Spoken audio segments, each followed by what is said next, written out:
नैना और सुनैना नाम की दो सहेलियां थी। दोनों की शादी एक ही परिवार में हो गई थी।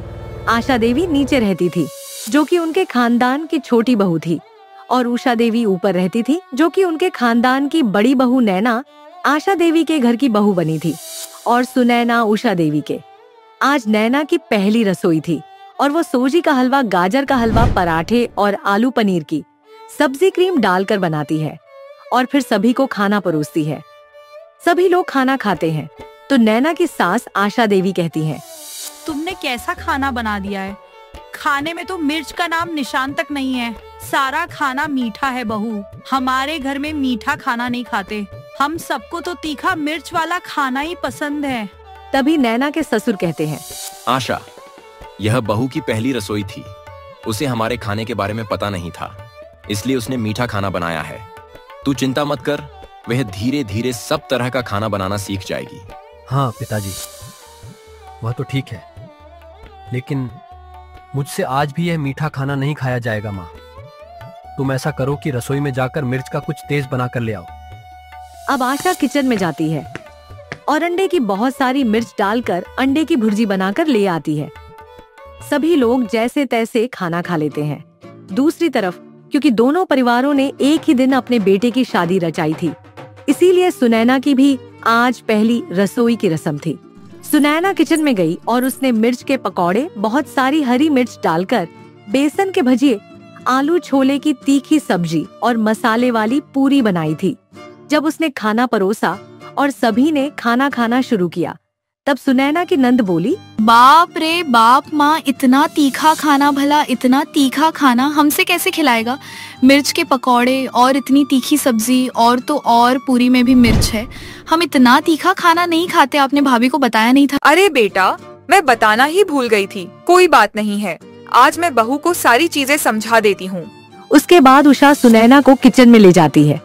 पहले तो वह सभी के लिए शरबत बनाती है और फिर सुनैना को समझती है।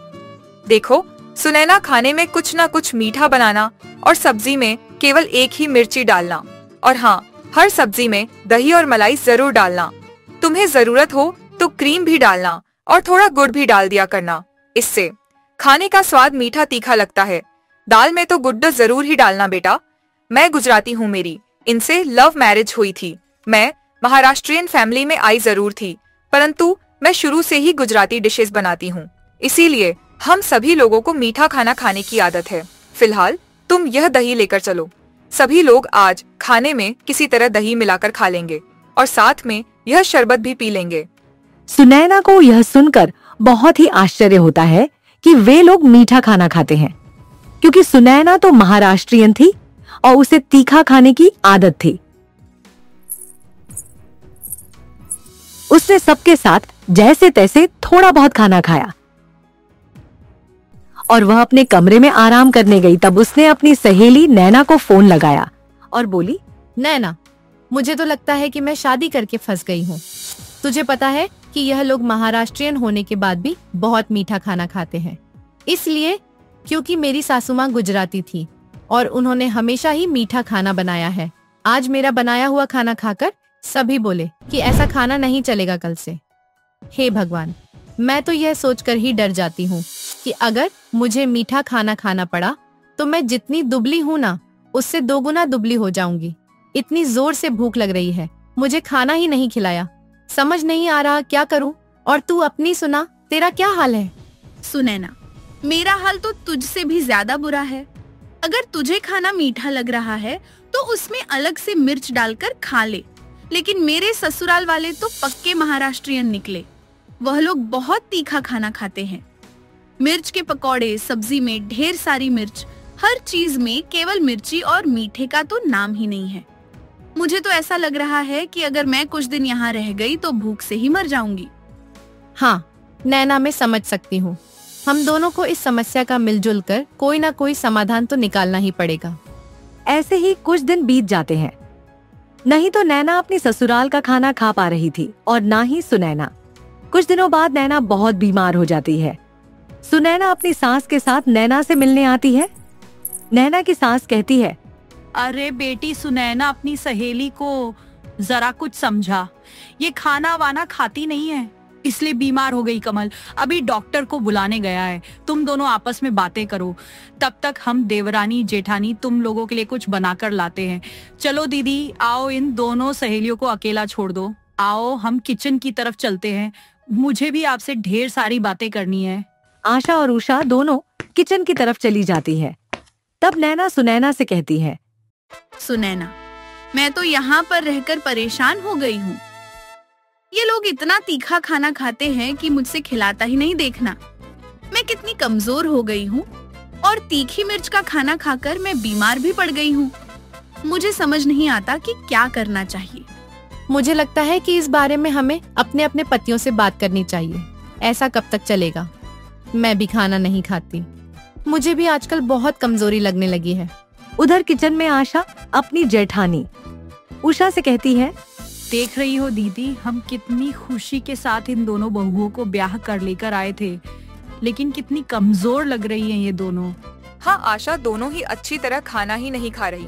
हम लोगों का खान पान बिल्कुल अलग अलग है।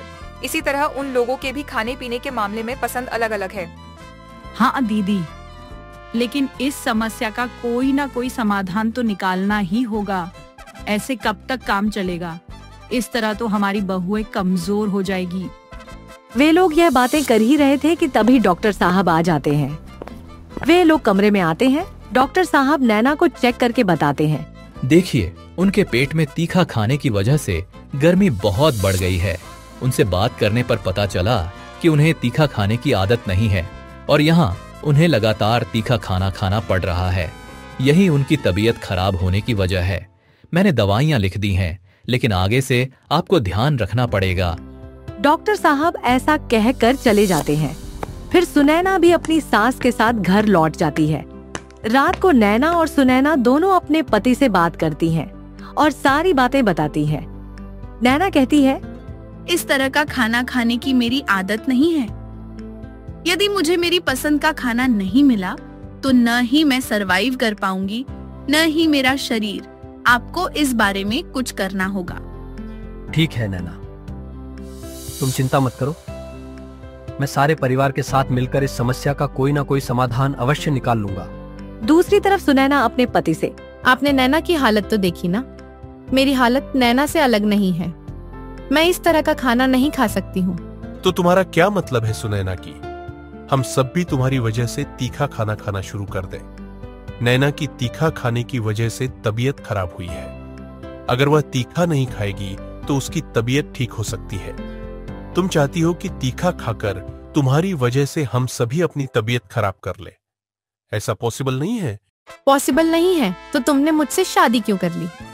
तुम्हें यह मुझसे शादी करने से पहले सोचना चाहिए था। मुझे पता होता कि ऐसा होगा तो मैं तुमसे कभी शादी नहीं करता। सुनैना और नीलेश की बहस बहुत बढ़ जाती है। सुनैना अपना सामान पैक कर लेती है और वह अपने घर जाने के लिए तैयार हो जाती है। जैसे ही वह अपना सामान लेकर बाहर आती है तो सभी घर वालों को उसके वहाँ से जाने का कारण पता चलता। बेटा, इस जगदे में मेरे बेटे की गलती है। उसे तुम्हारी स्थिति को समझना चाहिए, लेकिन कोई बात नहीं है।